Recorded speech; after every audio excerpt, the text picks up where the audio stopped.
ప్రస్తుతం వర్షాభావ పరిస్థితులను బట్టి పంటలు పండుతాయో లేదో తెలియని తీవ్ర ఆందోళనలో ఉన్న రైతాంగాన్ని ఎరువుల ఆన్లైన్ నిబంధనలతో కేంద్ర రాష్ట్ర ప్రభుత్వాలు మరిన్ని ఇబ్బందులకు గురిచేస్తున్నాయని సిపిఎం జిల్లా కమిటీ సభ్యులు నిమ్మల వెంకన్న ఆగ్రహం వ్యక్తం చేశారు. మంగళవారం భద్రాద్రి కొత్తగూడెం జిల్లా పినపాక మండలం సిపిఎం కమిటీ ఆధ్వర్యంలో ఈబయ్యారం క్రాస్ రోడ్లో సమావేశం ఏర్పాటు చేసి మాట్లాడారు.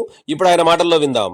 వాతావరణ శాఖ చెప్తా ఉంది, అయినా సరే పంటలు వేసుకోవాలి తప్పదు కాబట్టి ఈ వచ్చిపోయే వర్షాల కన్నా పంటలు ఏమైనా పడుతూ తిందామనేటటువంటి ఆశతోనే రైతులందరూ ఎదురు చూస్తూ ఉన్నారు. ఈ భూములకి కాంప్లెక్స్ ఎరువులు యూరియా అవసరం ఉందనేది ప్రభుత్వానికి తెలుసు.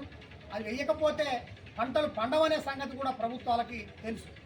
కానీ రాను రాను కేంద్ర రాష్ట్ర ప్రభుత్వాలు ఈ వ్యవసాయాన్ని దెబ్బకొట్టడం కోసం, చిన్న చిన్న కమతాలని దెబ్బకొట్టడం కోసం యూరియాని సరైన సరిపడ దిగుమతి చేయకపోవడం, కాంప్లెక్స్ ఎరువులో కూడా సరైన దిగుమతి చేయకపోవడం, చేసినటువంటి దాన్ని కూడా యాప్లో పెట్టుకోవాలి, యాప్లో దాన్ని లోడ్ చేసుకోవాలి, అప్లై చేసుకోవాలని చెప్పేసి చెప్పడం వల్ల చదువురానటువంటి వాళ్ళు, నిరక్షరాస్యమైనటువంటి వాళ్ళు, చిన్నటువంటి రైతులు, గిరిజనులు వాళ్ళు చాలా ఇబ్బంది పడేటటువంటి పరిస్థితి ఉంది.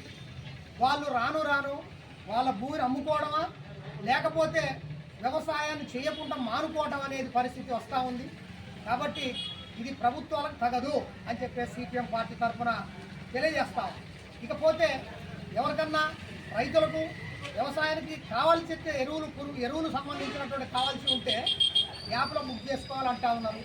దానికి పట్టాదారు పాస్ పుస్తకం కావాలంటా ఉన్నారు. మరి పట్టాదారు పాస్ పుస్తకం కావాలంటారు, బాగానే ఉంది.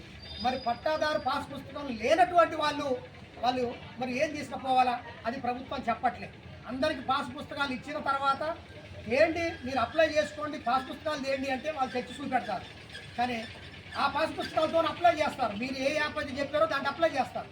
కానీ అట్లా చేయకుండా మీరు పాస్ పుస్తకాలు తెచ్చుకోమంటే మీరు ప్రభుత్వాలు ఇవ్వనటువంటి పాస్ పుస్తకాలు రైతుల దగ్గర ఎక్కడ ఉంటాయని చెప్పేసి మేము సూటిగా ప్రశ్నిస్తూ ఉన్నాం. ఎక్కడ దొరుకుతాయో చెప్పండి, కొనుక్కొచ్చుకుంటాం. ఎక్కడన్నా పాన్ షాప్లో దొరుకుతాయా, బుక్ షాపులు దొరుకుతాయా, లేకపోతే ఏ ఆఫీస్లో దొరుకుతాయి, లేకపోతే ఏదన్నా అధికారికి డబ్బులు ఇస్తారో చెప్పండి, మేము తెచ్చుకుంటాం. ఎందుకంటే మా బాధ, రైతుల బాధ అట్లుంది. కాబట్టి ఇది అనాలోచిత వైఖరిది.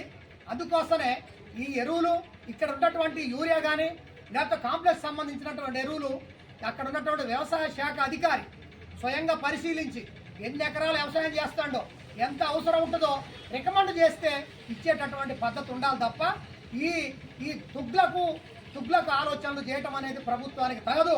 అందుకోసం దీనివల్ల చాలా మంది రైతులు అసలే వర్షాలు లేక ఇబ్బంది పడేటటువంటి పరిస్థితుల్లో మళ్ళా వాళ్ళ మీదనే ప్రభుత్వం కావాలని కఠినంగా కటికోళ్ళ మాదిరిగా వ్యవహరించేటటువంటి పరిస్థితి ఈ రోజున కనపడతా ఉంది. భవిష్యత్తులో ఇదే పద్ధతిలో కనుక అధికారులకు తగిన ఆదేశాలు ఇవ్వాలి. రెవెన్యూ అధికారుల దగ్గరికి పోయినాం, ఇది మరి వాళ్ళకు రసీదులు పోడుమూలు కొంతమంది చేస్తూ ఉన్నారు, వాళ్ళకు పట్టాలు ఇవ్వలే, మనకి ఏ రసీదులు లేదు. మరి లేనటువంటి వాళ్ళు, పట్టాలు లేనటువంటి వాళ్ళు అక్కడికి వెళ్ళి అడిగితేనే యాప్లో తీసుకోవట్లేదు అంటా ఉన్నారు. రెవెన్యూ తహసీల్దార్ దగ్గరికి వెళ్తే మాకు పైనుంచి కలెక్టర్ గారు ఆర్డర్ ఇవ్వలేదు అంటా ఉన్నారు.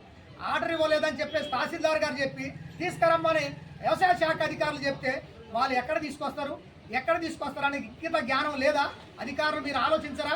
అందుకోసమే మీరు కుర్చీలలో కూర్చోవడమే కాదు, అధికారాన్ని అలగబెట్టడమే కాదు, ప్రభుత్వం తరపున ప్రజల సొమ్ము జీతాల రూపాయలు తీసుకోవడమే కాదు, రైతుల యొక్క చిన్నకారు రైతులు ఇట్లాంటి పట్టాలు లేనటువంటి రైతుల బాధలు కూడా మీరు ఆలోచించాలని చెప్పేసి హెచ్చరిస్తూ ఉన్నాము. భవిష్యత్తులో ఇట్లాంటిది కాక మార్పులు చేర్పులు చేసి తగినంత ఆదేశాలు కింది స్థాయి అధికారులకు ఇవ్వడమో, ఏదన్నా ఇవ్వకపోతే మాత్రం ఈ మండలంలో ఉన్నటువంటి ఇట్లాంటి కాంప్లెక్స్ ఎరువులతో బాధపడేటటువంటి రైతులందరినీ సమీకరణ చేసి మీ ఆఫీసులో ముట్టడిస్తాం, ఖబర్దార్ అని చెప్పేసి కూడా హెచ్చరిస్తా ఉన్నాం.